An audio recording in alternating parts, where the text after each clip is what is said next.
इस क्वेश्चन का सॉल्यूशन, अगर f एक पॉलिनोमियल है with integer coefficient such that there exist four distinct integers a1 a2 a3 a4 with fa1 equal to fa2 equal to fa3 equal to fa4 equal to 1991, then so that there exists no integer b such that fb equal to 1993। ये question लिखा हुआ है। आप अगर देखें तो question में लिखा क्या है, F A one equal to F A two equal to F A three equal to F A four equal to 1991, ये लिखा हुआ है। राइट, अगर आपको ये बात समझ में आती है तो आपको बेटा रिमाइंडर थ्योरम याद होगी। रिमाइंडर थ्योरम का लॉजिक क्या होता है? अगर हम रिमाइंडर थ्योरम को याद करें तो रिमाइंडर थ्योरम आपको क्या बताती है कि इसमें कोई भी फंक्शन एफ एक्स रहा होगा, there will be any function F X, और उसमें हमने x equal to a1 substitute किया होगा तो रिमाइंडर क्या आया 1991। Similarly x equal to a2 यहाँ पे सब्स्टिट्यूट किया तो रिमाइंडर का ये आया। Similarly x equal to a3 हमने यहाँ पे डाला तो रिमाइंडर यही आया, और x इक्वल टू हमने a4 डाला तब भी आपका यही सेम रिमाइंडर आया। मतलब एक कोई फंक्शन एफ एक्स रहा होगा, उस फंक्शन पे हमने अगर x की वैल्यू, ये चार वैल्यू डाली, there are four values of x equal to a1, x equal to a2, x equal to a3, x equal to a4, तो उन सबका रिमाइंडर आया 1991। करेक्ट। अब हमको यहां से क्या बात समझ में आती है कि अगर हम इसको ऐसे देखें कि यहाँ पर एफ एक्स रखा होगा, इसी जी एक्स से डिवाइड किया गया होगा, तो यहाँ पर कोई क्यू एक्स आया होगा और रिमाइंडर यहाँ पे अल्टीमेटली क्या आ रहा है 1991। तो एफ एक्स इक्वल टू क्या हुआ, अगर हम देखें तो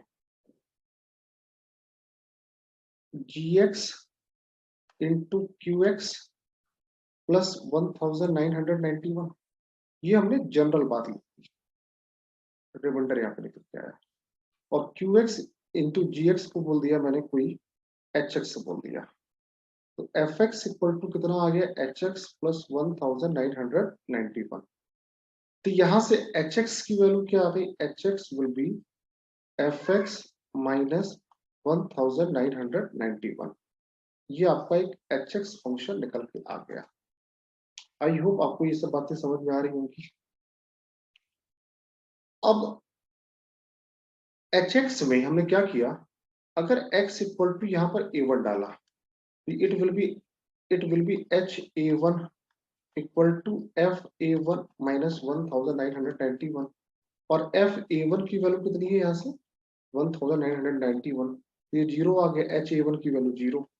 सिमिलरली एच ए टू की वैल्यू क्या आ जाएगी zero, H A three will also be zero and H A four will also be zero. इसका मतलब क्या हुआ कि अगर x equal to a1 a2 a3 a4, अगर हम ये एच एक्स फंक्शन में सब्स्टिट्यूट कर रहे हैं तो रिजल्ट अल्टीमेटली क्या आ रहा है जीरो।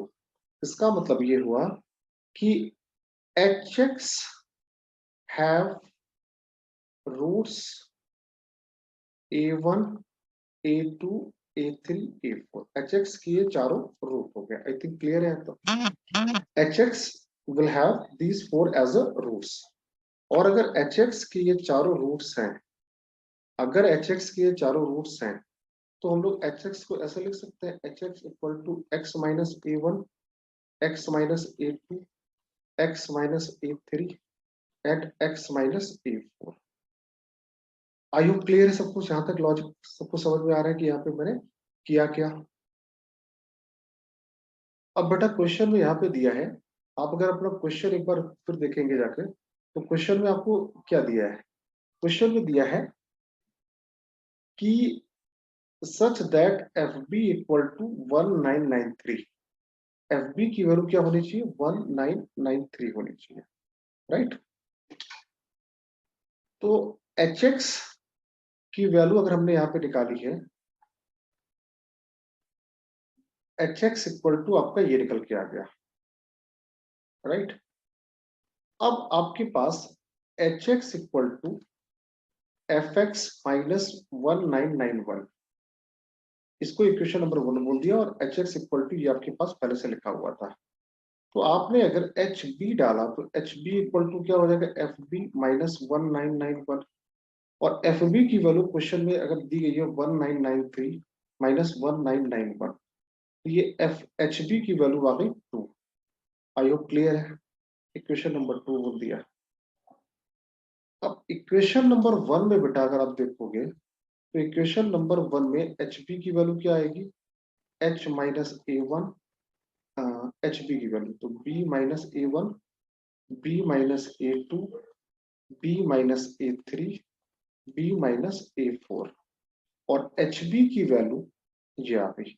और एच बी की वैल्यू इक्वेशन नंबर 2 से आपको क्या गिवन है, 2 गिवन है।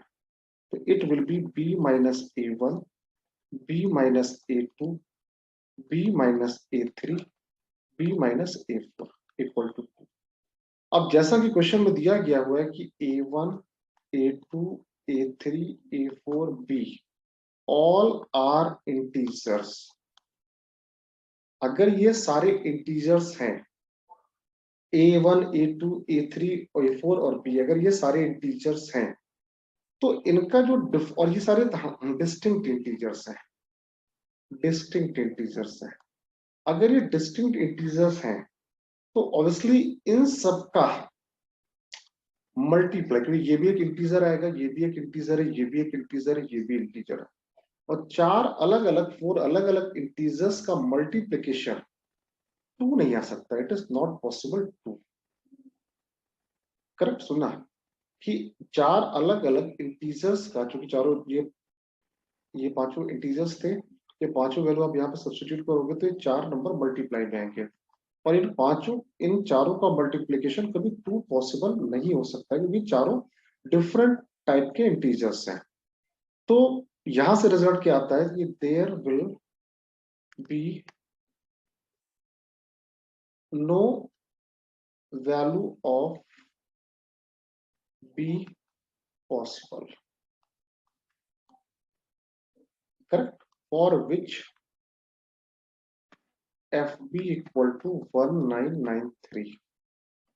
आई होप क्वेश्चन सबको समझ में आया होगा। एक बार रिवाइंड करके देखिएगा, आपको और क्लियर हो जाएगा।